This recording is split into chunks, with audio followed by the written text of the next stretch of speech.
Good morning children. हम एक बार फिर से क्वाड्रेटिक इक्वेशंस का रिवीजन करेंगे। ये चैप्टर हमने खूब अच्छी तरह से कर लिया, लेकिन कुछ स्टूडेंट्स की डिमांड है कि इस चैप्टर की थोड़ा सा रिवीजन किया जाए। Clear children? तो थोड़े से क्वेश्चन हम क्वाड्रेटिक इक्वेशन के और करेंगे। मैंने पिछली 2 क्लासेस में लीनियर इक्वेशन इन 2 वेरिएबल का रिवीजन किया था। अब हम क्वाड्रेटिक इक्वेशन का रिवीजन स्टार्ट करेंगे। तो क्वाड्रेटिक इक्वेशन चैप्टर हमारा फिनिश हो गया है, लेकिन उसका हम फिर से एक बार रिवीजन करेंगे। तो कुछ क्वेश्चन मैं आर.एस. अग्रवाल से कराना चाह रहा हूँ। तो जो आर.एस. अग्रवाल बुक है आपकी, उसमें कुछ क्वेश्चन हैं, उसमें से कुछ क्वेश्चन मैं वर्ड्स प्रॉब्लम के आपको क्वाड्रेटिक इक्वेशन के क्वेश्चन कराता हूँ। देखो एक क्वेश्चन, एक सिंपल सा क्वेश्चन देखते हैं पहले। 1 year ago a man was 8 times as old as his son.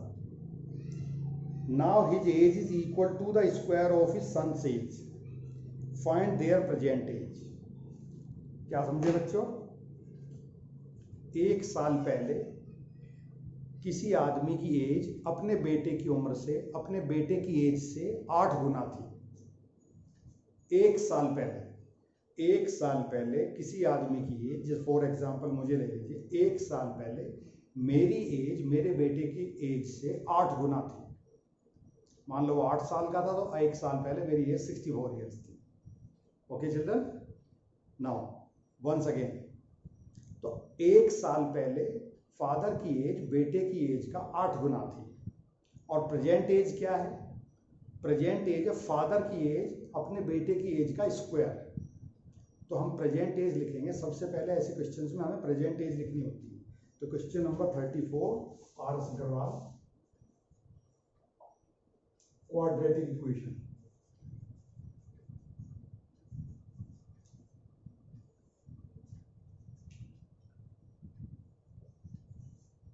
Late father's age, present age की बात कर रहा हूं, let father's age x year and son y years. ठीक है? 1 साल पहले, 1 year ago, फादर की क्या एज थी बताइए?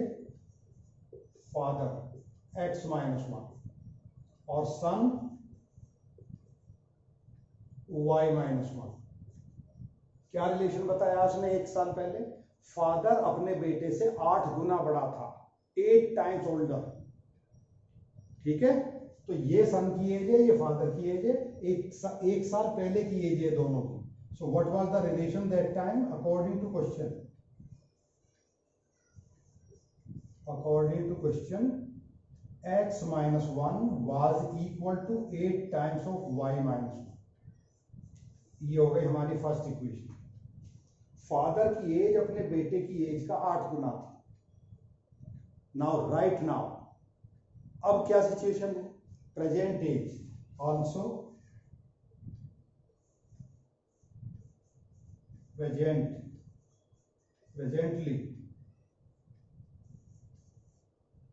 presently x is equal to y square। x की वैल्यू y स्क्वायर के इक्वल है।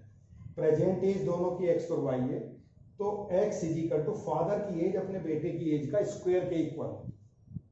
तो ये हो गई हमारे पास सेकंड इक्वेशन। Clear children? तो हमारे पास है y स्क्वायर। तो हम फर्स्ट इक्वेशन को पहले सॉल्व करेंगे। x -1 is equal to 8x minus 8y minus 8y minus 8। So x will be equal to 8y minus 8 plus 1। So x will be equal to 8y minus 7। ये हो गई अब हमारी फर्स्ट इक्वेशन। इसको solve कर लिया, ये फर्स्ट इक्वेशन। इसको जब कंप्लीटली सॉल्व कर लेंगे तो सिंप्लीफाइड फॉर्म में ऐसे आ जाएगी। तो ये x की वैल्यू है 8y minus 8। Now from second equation हम अब x की वैल्यू यहां पुट कर देते हैं। From equation 2 y square is equal to x, और x की वैल्यू यहां से बताओ। y square is equal to 8y minus 7। So y square minus 8y plus 7 equal to 0। Clear children? तो इसको हम डी मेथड से भी सॉल्व कर सकते हैं। डी मेथड मैंने आपको बताया था डिस्क्रिमिनेंट मेथड और क्वाड्रेटिक फॉर्मूला, ठीक है। और इसके हम डायरेक्ट फैक्टर भी कर सकते हैं मिडिल टर्म से। तो मुझे 7 के ऐसे फैक्टर करने हैं जिनका सम 8 होता हो। तो 7 का तो कोई फैक्टर होता ही नहीं, 7 इंटू 1 लिख सकते हैं बस, 7 इंटू 1। तो 7 इंटू 1 7 होता है, 7 इंटू और 7 प्लस 1 8 होता है। तो this 8 can be broken into 2 parts. So y square minus 7y minus y plus 7 equal to 0. So take y common from here, so y minus 7 minus 1 common from here, y minus 7 equal to 0. So y minus 7 and y minus 1. Okay, तो y की दो value आ गई children, y is equal to 7 and y is equal to 1. So which one is more appropriate answer? तो x की value क्या है जरा बताइए। यहां से मैं यहां कर देता हूं इसको, x इज इक्वल टू, अगर हम y की वैल्यू 7 लेते हैं तो 8 इंटू 7 माइनस 7, तो x की वैल्यू हो गई 56, 8 7 जा 56 माइनस 7, तो x की वैल्यू हो गई 49। क्लियर? और y की वैल्यू हो गई 7। तो प्रेजेंट एज में ये हमें एक्सपेरिमेंट क्लियर होता हुआ भी नजर आ रहा है। y is equal to 7। अगर बेटे की एज, सन की एज 7 इयर्स है तो फादर की एज 49 इयर्स। अब एक साल पहले की सिचुएशन देखते हैं जरा। एक साल पहले दोनों की एज एक एक साल कम थी, दोनों की एज एक एक साल कम थी। तो एक साल पहले इसकी एज थी 6 ईयर और इसकी एज थी 48। तो 6 का 8 टाइम्स होता है 48, जो उसने बताया। एक साल पहले फादर की एज बेटे की एज का 8 गुना थी। तो एक साल पहले अगर मैं इन दोनों की एज निकालता हूं तो सन की एज हो गई 7 और फादर की एज हो गई 48। सन की एज हो गई 6 और फादर की एज हो गई 48। तो 6 इंटू 8 ये 48 होता है। तो ये रिलेशन भी हमारा क्लियर होता है। तो हम यहां लिख देते हैं आंसर, फादर की एज हो गई 49 और सन की प्रेजेंट एज हो गई 7 इयर्स। ये इसका आंसर है। Clear children? एक बार मैं इस क्वेश्चन को फिर से बताता हूं। Present age of father x, present age of son y। एक साल पहले 1 year ago, father x minus 1, son y minus 1. What was the relation that time? Father was 8 times as old as his son. Father अपने बेटे से 8 गुना बड़ा था। और presently क्या सिचुएशन है? Father is square of his son. Father is square of the son's age. तो x is equal to y square. यहां से x की वैल्यू सॉल्व करके यहां पुट करनी है और हमारी एक क्वाड्रेटिक इक्वेशन बन जाएगी वन वेरिएबल। क्वाड्रेटिक इक्वेशन में एक ही वेरिएबल होता है, या तो हम x की टर्म में सॉल्व करें या y की टर्म में सॉल्व करें। तो इसको सॉल्व करने के बाद ये आ गया 8y माइनस 7। इसको हमने x की जगह पुट कर दिया, इस x को रिमूव कर दिया यहाँ से, इसकी जगह 8y माइनस 7 लिख दिया। सॉल्व किया, y की दो वैल्यू आ गई, y इक्वल टू 7 और y इक्वल टू 1। अगर हम y की वैल्यू 1 लेते हैं, ठीक है चिल्ड्रन, अगर हम y की वैल्यू 1 लेते हैं, y इक्वल टू 1, तो फादर की एज कितनी हो गई? ठीक है, यहां वैल्यू पुट करेंगे 8y, 8 इंटू 1 माइनस 7, तो फादर की एज 1 ईयर हो गई। तो that is not correct answer, not appropriate, not possible लिखेंगे बस हम खाली। क्वाड्रेटिक इक्वेशन में हमेशा दो आंसर आते हैं, ठीक है। तो कई बार दोनों ठीक होते हैं, कई बार उनमें से एक ही ठीक होता है, तो not possible.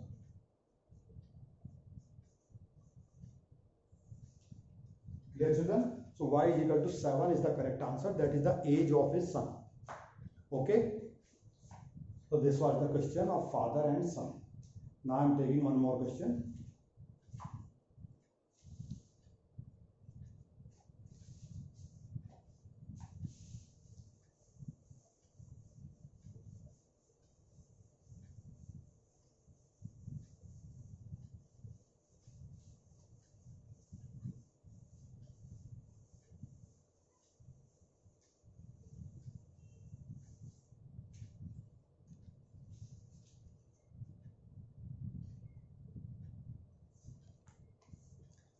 A motor boat whose speed is 18 kilometre per hour, motor boat की स्पीड है 18 kilometre per hour in still water, it takes 1 hour more to go 24 kilometer upstream than to return to the same point. Clear children? 24 kilometer upstream then to return the same point. फिर से एक बार question पढ़ रहा हूं मैं.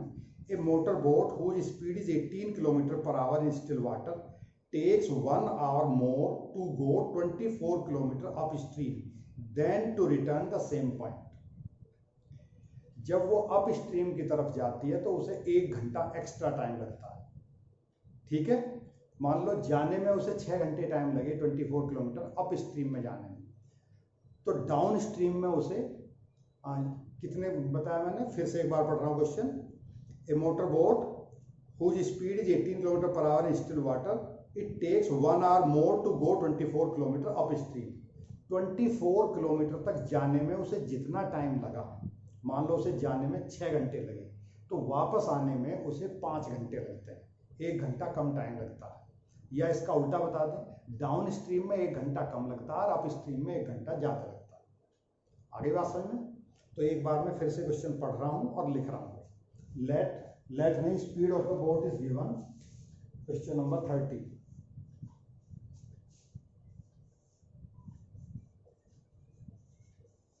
Speed of boat 18 kilometre per our. Let speed of current x kilometre per our. ले children, up stream में speed क्या हो जाएगी? Speed in up stream, speed in up stream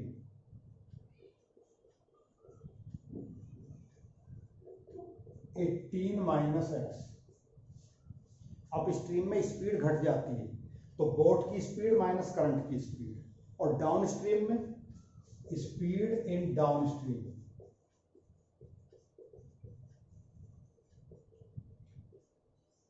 18 plus x, ये डाउन स्ट्रीम की स्पीड. अब उसे 24 kilometre जाना है. ठीक है, उसे जाने में जितना टाइम लगा, जाने का मतलब अप स्ट्रीम, उसे अप स्ट्रीम में जाना है 24 kilometre according to question.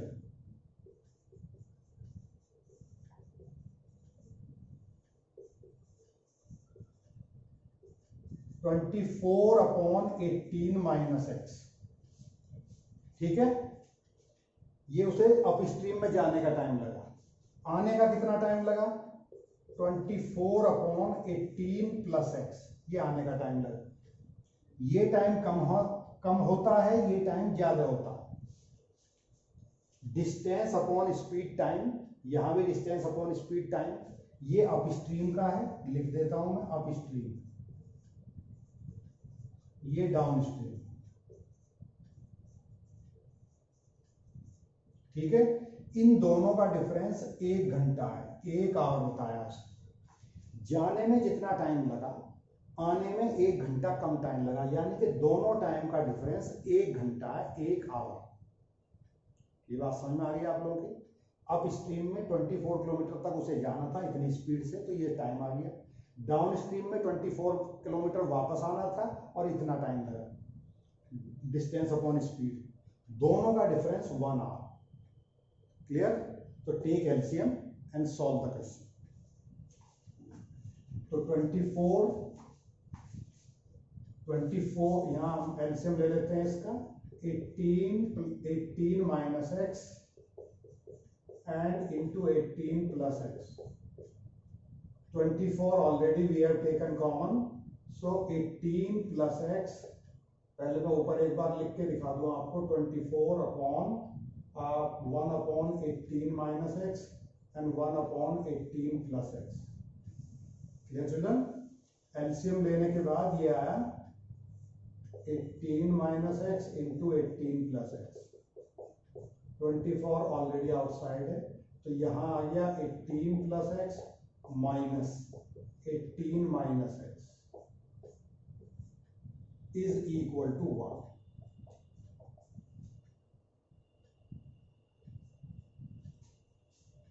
Clear? Open these brackets, 24 into 18 plus x minus 18 plus x. जब ये ब्रैकेट ओपन करेंगे तो x प्लस का हो जाएगा हमारा, तो x और x प्लस हो जाएंगे, 18 और 18 कैंसिल हो जाएंगे, dividing by a minus B into A plus B, A square minus B square का फॉर्मूला लग जाएगा, A square minus B square is equal to 1 children. Clear? So 24 into 2x, 24 into 2x is equal to 1 into 324, 18 का square 324 होता है, minus X square.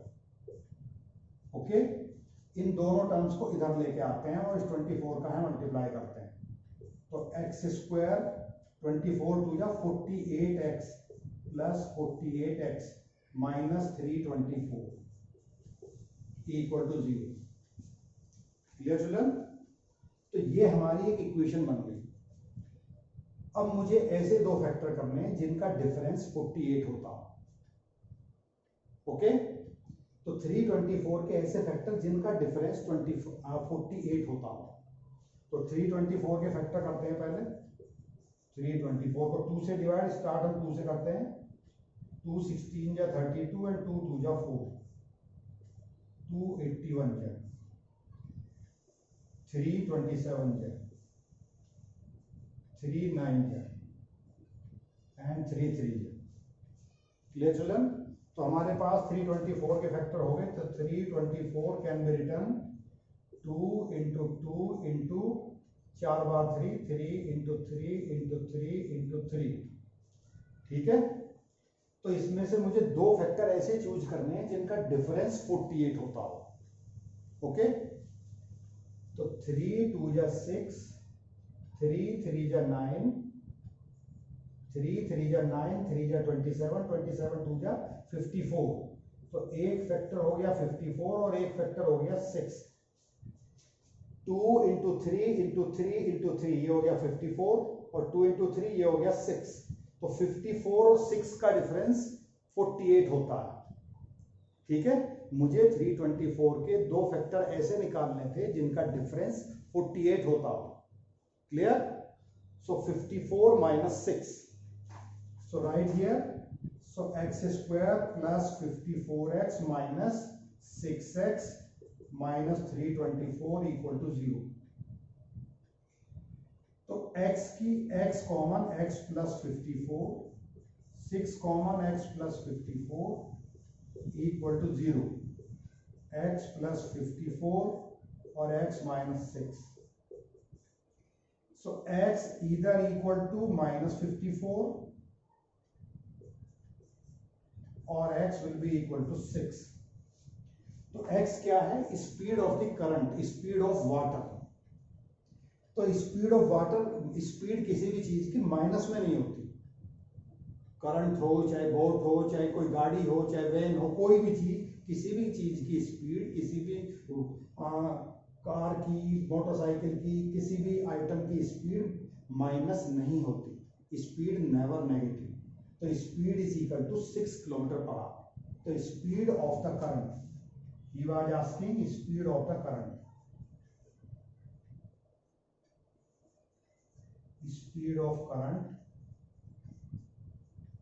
is 6 kilometer per hour. So that is the final answer children. एक बार question में फिर से पढ़ देता हूँ, समझा देता हूँ क्या लिखा है क्वेश्चन में। इस क्वेश्चन में बोट की स्पीड गिवन है 18 kilometre per our. Steamer, boat, जो भी आप बोलेंगे, speed of the boat is 18 kilometre per our and speed of the current x kilometre per our. Speed in upstream, ऊपर जाते टाइम जिधर से पानी आ रहा है, against flow 18 minus x, down stream 18 plus x. दोनों का डिफरेंस 24 किलोमीटर जाना था, तो 24 अपॉन स्पीड, 24 अपॉन स्पीड, ये जाने का टाइम, ये आने का टाइम, दोनों का डिफरेंस उसने 1 किलोमीटर बताया है। ये अप स्ट्रीम में जाने का टाइम, ये डाउन स्ट्रीम में आने का टाइम, दोनों का डिफरेंस 1 किलोमीटर है। इन दोनों का एलसीएम लिया, सॉल्व किया, क्वाड्रेटिक इक्वेशन बनी, उसके फैक्टर किए, एक्स की वैल्यू 6 कर ली। तो 6 is the speed of the current. Clear children? तो speed of the current is 6 kilometre per hour. -54 इसका आंसर नहीं हो सकता क्योंकि स्पीड कभी भी नेगेटिव नहीं होती। Is it okay children? एक क्वेश्चन और कराता हूं आपको।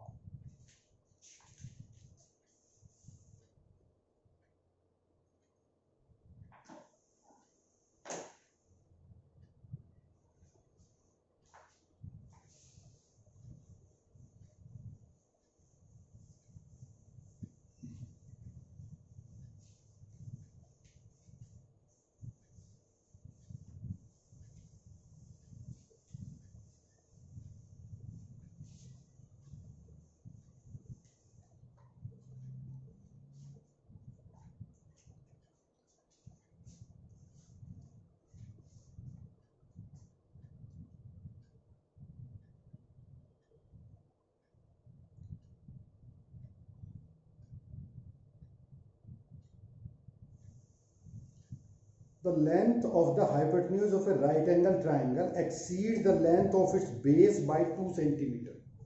पहले मैं एक राइट ट्रायंगल बनाता हूं। This is question number 49।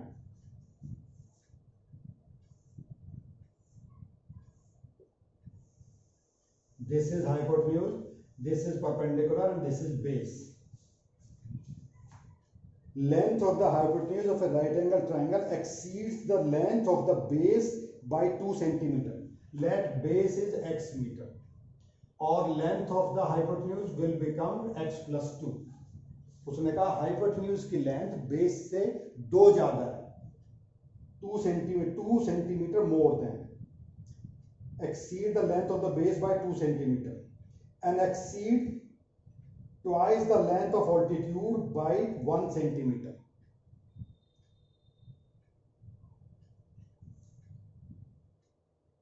एक बार फिर से क्वेश्चन पढ़ रहा हूं children. The length of the hypotenuse of A right angle triangle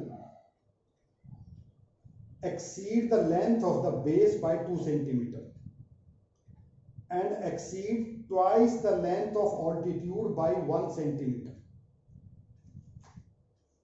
altitude की लेंथ बताती हैं। ऑल्टीट्यूड बताना बेटा पहले। ऑल्टीट्यूड को मैंने थोड़ी देर के लिए परपेंडिकुलर मान लिया। परपेंडिकुलर के बारे में उसने क्या बताया है? x plus 2।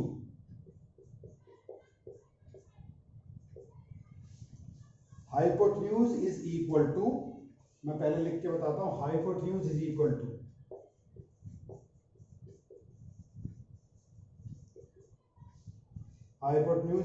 टू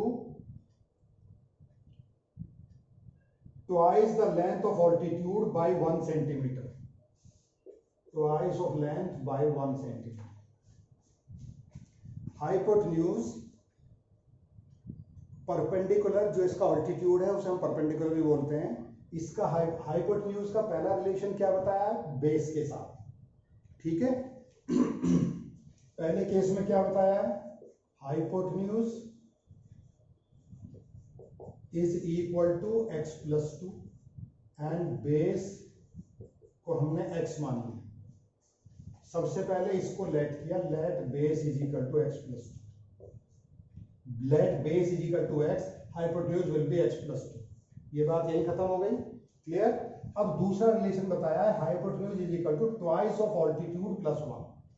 सो यहां x प्लस 2 लिख देता हूं मैं। So x plus 2 is equal to 2p plus 1। Clear children? तो यहां से p की वैल्यू निकाल लेते हैं। तो 1 को इधर लाओ, x plus 2 minus 1 is equal to 2p। तो x plus 1 is equal to 2p। तो p की वैल्यू भी हमें मिल गई, x plus 1 upon 2 is equal to value of p। Clear children? तो एक वैल्यू हमारे पास ये है परपेंडिकुलर, ये है हमारे पास बेस, और ये है हमारे पास हाइपोटेन्यूज। क्लियर? एक बार मैं फिर से लिखता हूं, base x, hypotenuse x plus 2 and perpendicular और altitude x plus 1 upon 2. And you all know very well, in right triangle, the square of the base plus square of the perpendicular is equal to square of the hypotenuse. Hypotenuse square is equal to hypotenuse square is equal to perpendicular square plus base square. You all know very well. So hypotenuse is x plus 2, perpendicular is x plus 1 upon 2 whole square and base is x square. Clear children? तो यहां से मुझे x का expression मिल गया. ये एक quadratic equation बनेगी जब हम इसको सॉल्व करेंगे और फिर उसके बाद हम x की वैल्यू फाइंड करेंगे. तो सॉल्व करते हैं इसको. X square plus 4 plus 4x a plus b का whole square. Here also x square plus 2x plus 1 upon 4. 2 का स्क्वायर 4 होता है प्लस एक्स स्क्वायर. ठीक है, तो ये वाला एक्स स्क्वायर इधर आके इस एक्स स्क्वायर को कैंसिल कर देगा.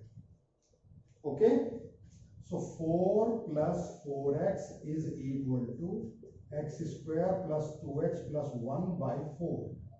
इस 4 का यहाँ क्रॉस मल्टीप्लाई करते हैं. 16 plus 16x is equal to x square plus 2x plus 1. इन दोनों टर्म्स को उधर ले जाते हैं. 0 is equal to x square plus 2x plus 1 minus 16 and minus 16x. तो एक्स स्क्वायर माइनस 14x और minus 16 plus 1 minus 15. Clear children? ये हमारी फाइनल इक्वेशन बनी, क्वाड्रेटिक इक्वेशन. अब इसको फैक्टराइजेशन मेथड से मिडल टर्म से सॉल्व करना है. 15 के ऐसे फैक्टर जिनका डिफरेंस 14 होता हो. तो clearly we can say 15 and 1. 15 1 जा 15 एंड 15 माइनस 1 14 होता है. तो we can do these factor here also. यहां इसके फैक्टर करो. X square minus 15x plus 1x minus 15 equal to 0. तो x common, x minus 15, here 1 common, x minus 15 equal to 0. So x minus 15 and x plus 1 equal to 0. So x will be equal to 15 or x will be equal to minus 1. तो x length breadth height ये कभी negative नहीं होती. तो x never equal to -1. जब numbers का question होगा उसमें -1 आंसर आ सकता है, लेकिन length breadth height speed time ये जनरली चीजें माइनस में नहीं होती. So x is equal to 15.